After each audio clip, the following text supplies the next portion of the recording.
Pẹ̀lú bóhun gbogbo ṣe ń lọ, ńṣe ló dàbíi pé àwọn Ọ̀yọ́mèsì kò tíì fi taratara faramọ́ bí gómìnà ìpínlẹ̀ Ọ̀yọ́ onímọ̀-ẹ̀rọ Ṣèyí Mákindé ṣe kéde ọmọọba Abímbọ́lá Akeem Ọwọ́adé gẹ́gẹ́ bí Aláàfin tuntun. Ohun tí à ń gbọ́ ni pé Gbádégẹṣin làwọn Ọ̀yọ́mèsì ń fẹ́ nípò.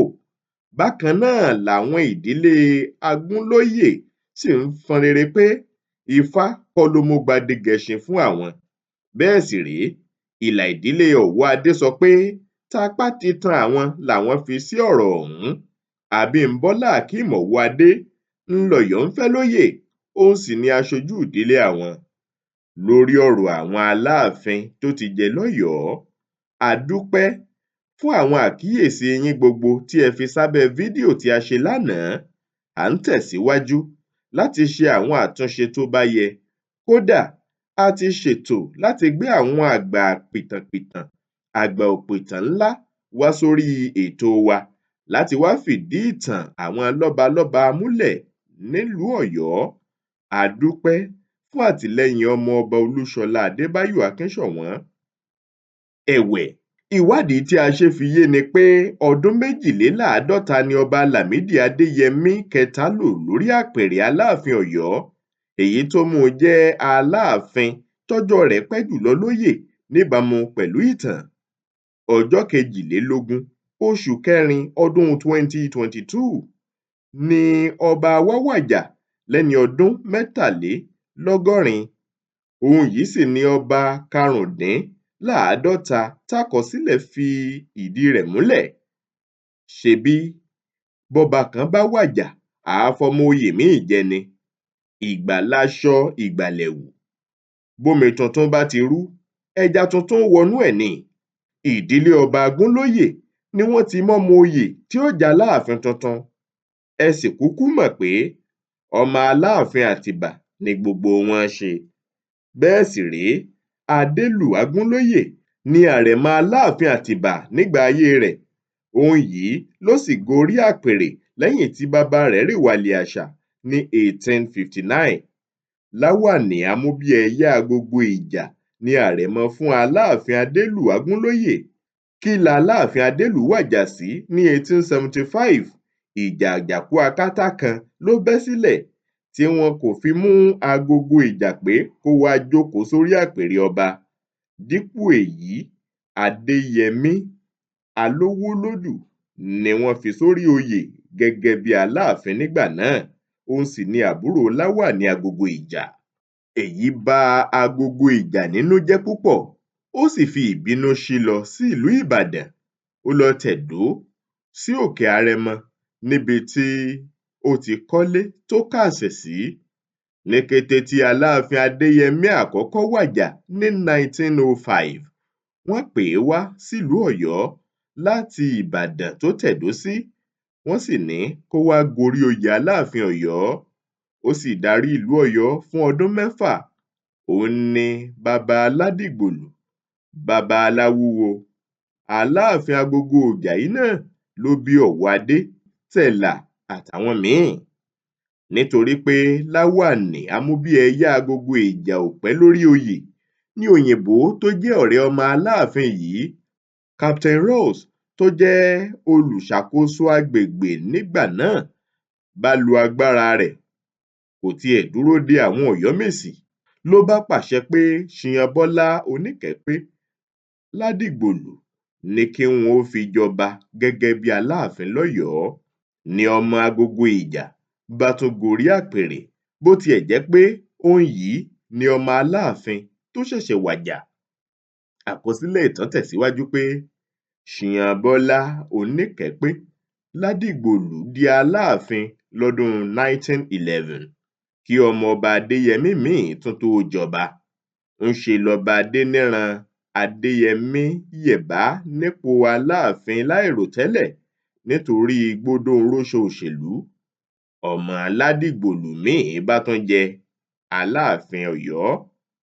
Bélò Gbádégẹṣin Ládìgbòlù kejì ńlá ń perí.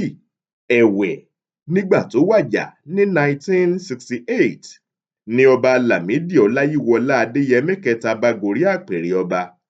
èyí ló mú kó farajọ pé ìdílé méjì ló ń jẹ Aláàfin, ìyẹn ìdílé Adéyẹmí àti ìdílé Ládìgbòlù. Àbájọ tí àwọn ọmọ tó wá láti ìdílé Agogo Ìjà fi ń bínú pé kì í ṣe àwọn ọmọ ìlà ìdílé Ládìgbòlù nìkan nípò Aláàfin tọ́ sí. Àmọ́ ṣá ìjọba ìpínlẹ̀ Ọ̀yọ́ ti ṣiṣẹ́ lórí ọ̀rọ̀ ọ̀hún tó fi jẹ́ pé nígbà táwọn Ọ̀yọ́mèsì mú orúkọ Lukman Gbádégẹṣin déwájú ìjọba ìpínlẹ̀ Ọ̀yọ́, ńṣe làwọn ọmọ Agúnlóyè yarí kanlẹ̀ pé àwọn ò fara mọ́ irú èyí. Ọ̀rọ̀ ọ̀hún sì jà ràìnìn, ó sì fa bí ètò ìfinijoyè náà bó ṣe fà ńlẹ̀ fún bíi ọdún méjì t'Aláàfin Adéyẹmí kẹta ti wàjà.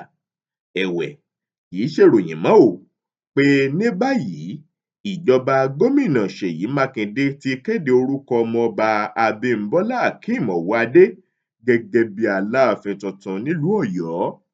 Bí ìjọba ìpínlẹ̀ Ọ̀yọ́ ṣe ti kéde lọ́jọ́ 10 oṣù kínní ọdún 2025 yìí fi hàn pé àyípadà ńlá ti dé àti pé ìjọba ìpínlẹ̀ Ọ̀yọ́ ti fagilé mímú ọmọ oyè láti ìdílé Ládìgbòlù àti láti ìdílé Adéyẹmí nìkan ṣoṣo gẹ́gẹ́ bí wọ́n ti máa ń ṣe láti 1875, èyí tó ń lọ bí 150 ọdún sásìkò yìí. Ẹ ṣeun púpọ̀, a mọ rírì àwọn àríwísí yín lórí àwọn ètò wa kọ̀ọ̀kan. Ìyẹn ń fi hàn bí ẹ ti nífẹ̀ẹ́ wa tó níkànnì Yorùbá Gidi TV. A sì ṣetán láti ṣe ohun tí yóò máa mú ìdàgbàsókè àti ìtẹ̀síwájú bá ìran Yorùbá ní gbogbo ìgbà pẹ̀lú àwọn ìtàn tó kúnjú owó àti àwọn ètò tó ń ṣe àgbélárugẹ ìran adúláwọ̀. Ọlákúnlé Fásùgbà ló ń jábọ̀ ìròyìn fún ìkànnì Yorùbá Gidi TV. Èwe ń jẹ́, èbò ń jẹ́, ìṣẹ̀ṣẹ̀ ń bẹ síbẹ̀ gidigidi. Ìwé ń jẹ́, egbò ń jẹ́, àwọn tọ́lọ́run fi ránṣẹ́ wá síbẹ̀. Lóòótọ́ wí bẹ́ẹ̀ jẹ́ bẹ́ẹ̀ tọ́lọ́run ọba ni. Ẹ wá wá àwọn tọ́lọ́run fi àṣírí ìwé àtegbò lé lọ́wọ́. OEA herbs and shrub spices ni wọ́n ń jẹ́. Ilé-iṣẹ́ tó fi ìlànà ìgbàlódé ṣàgbékalẹ̀ ògùn ìbílẹ̀ tí yóò dùn lò fún gbogbo èèyàn láti ṣètọ́jú onírúurú àìsàn àtàrùn tí ń bá ní ìjà lágọ̀ọ́ ara. Ọ̀gọ̀rọ̀ èèyàn tó ń sunkún dọ́dọ̀ wọn ló ń rẹ́rìn ayọ̀ dúpẹ́ báyìí o. OEA herbs and shrub spices ni yóò fi wí àtegbò ṣètọ́jú àìsàn jẹjẹrẹ tá a mọ̀ sí cancer, ìtọ̀ ṣúgà, diabetes, hepatitis, àìsàn ẹ̀jẹ̀ ríru tá a mọ̀ sí hypertension, àìsàn rọpárọsẹ̀ tí ń dáni gúnlẹ̀ tá a mọ̀ sí stroke. Obìnrin tí ń sunkún lórí àìrọ́mọbí lójú ẹnu ọ̀rọ̀ rẹ̀ ti dayọ̀ tó bá ti délé iṣẹ́ wa. Ọmọkùnrin tátọ̀ rẹ̀ ti lẹ̀ tí ò lè dọmọ. Ìwọ ọlọ́mọkùnrin tó lè tàtẹ̀kọlẹ̀ múnú olólùfẹ́ rẹ̀ dùn. OEA herbs and shrub spices olú ilé iṣẹ́ wa wà ní Ìjẹ̀bú-Òde ìpínlẹ̀ Ògùn, látúwà káàkiri àwọn orílẹ̀-èdè míì lágbàáyé. Ẹ máa pe 09150491169. OEA herbs and shrub spices. Ọlọ́run ló ń fún wa ṣe. Dúpẹ́jọ́, ó yá dúpẹ́jọ́. Ọpẹ́, ọpẹ́ la mú wá o. Ọpẹ́, ọpẹ́ la mú wá. Ọpẹ́ o, ọpẹ́, ọpẹ́, ọpẹ́ la mú wá. Thank you. Àwa dúpẹ́ fọba tó dá wa sí. Ọpẹ́, ọpẹ́ la mú wá. Ọpẹ́, ọpẹ́, ọpẹ́, ọpẹ́ ìyìn, ọpẹ́, ọpẹ́ ògo, ọpẹ́, ọpẹ́ la mú wá o. Ọba láyé lọ́run o, ìwọ nìkan ṣáá lọ́pẹ́ yẹ o. Ọpẹ́, ọpẹ́ la mú wá. Olóore mi o, aláàánú mi o, mo wá dúpẹ́ òrè rẹ̀. Ọpẹ́, ọpẹ́ la mú wá. Máàkì o, máàkì o, máàkì o, máàkì. January, February, March, Jamaki. April, May, June, máàkì o. July, August, September, Atiki. October, November, December, káfíńdò. Máàkì o, máàkì o, máàkì o, máàkì. Ọ̀rẹ́ bó bá ṣe pọ̀n mọ́ ló ká, bó jẹ́jà tàbí tọ́kì. Bọ́dún tuntun bá wọlé, a ò ní ṣe tàwa lọ́gbẹ̀ wọn. Àní bó bá ṣe pọ̀n mọ́ ló ká, bó bá ṣe pọ̀n mọ́ ló ká, bó jẹ́jà tàbí tí ń kó bọ́dún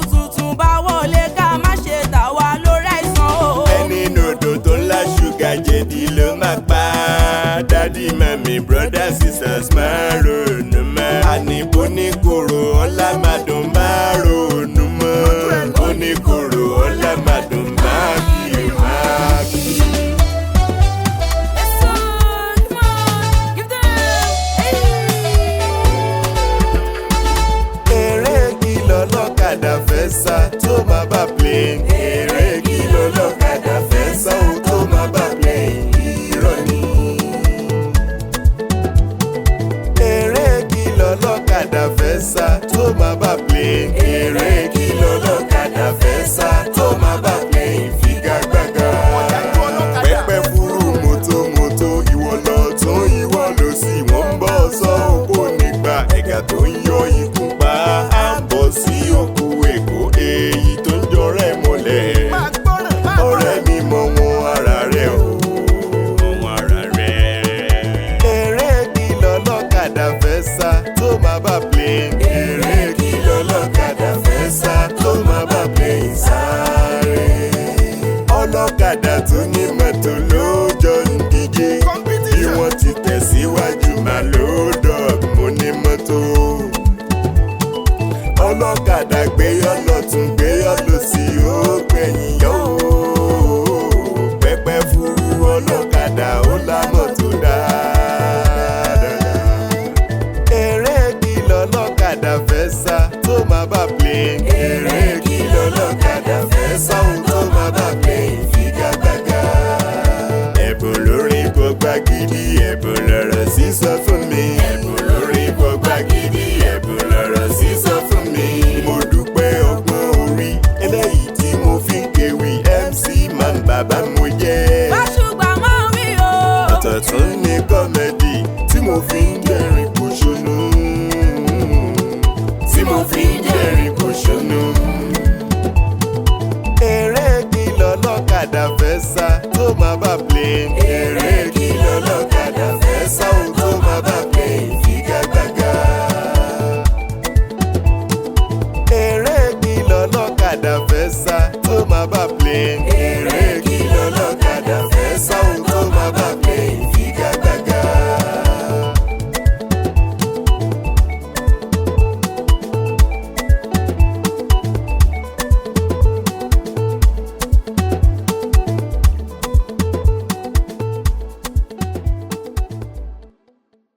Yorùbá Gidi TV.